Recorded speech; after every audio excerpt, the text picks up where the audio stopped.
temu yang digaris bawahi oleh notaris. Ya. Tuh. Karena yang menyangkut dengan danau ini Pak Iwan kan, menyangkut dengan danau sudah bicarakan kita ini Pak Mega di lapangan apa ya kan.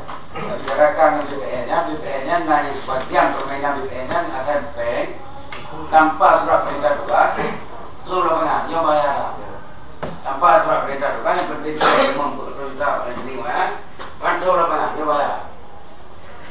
Jadi mungkin sekali PLI terulang yang dibodoh-bodohkan yang masyarakat lah, ya. Kamu di masyarakat mengharapkan dengan Pak bernama Pak Dua sebagai Ketua Malik Yos, janganlah ditemu potensi bumi sakti yang ada lokasinya di yang berdampingan dua mungkin ya. Kalau nak perjanjian yang jelas yang diakui oleh notaris, tu boleh. Nak yang bukan tu mbak yang boleh. Akan menjadi kali ya. Kan sesuai Pak Udah. Kan seolah-olah kan karena lah kan tahu jadi kalau kau tu. Ketika ada nak sih apa juga tak.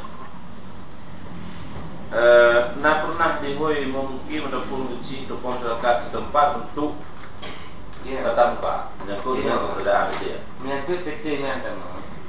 Yang ada anak, nah. Cuma butuh konsultasi dengan tabung untuk tapi Pengaruh.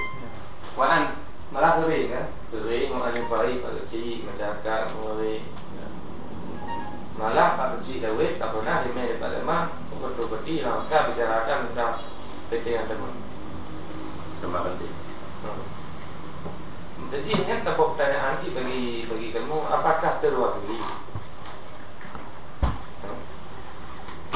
dengan satu besar dengan dua kecil? Apakah terwakili? Ayo, jika tentunya saya tak mau puluh ya, nama, yang pertama Iban misi pun pertama, anak yang tokoh-tokoh masyarakat yang sisi anak yang mungkin, ikut punya, anak kamu orang sama-sama di situ, nyari terus, obat itu orang sama di situ, orang Vietnam tak orang orang jaga. Nah, kok kalau nak fikir kamu nak duduk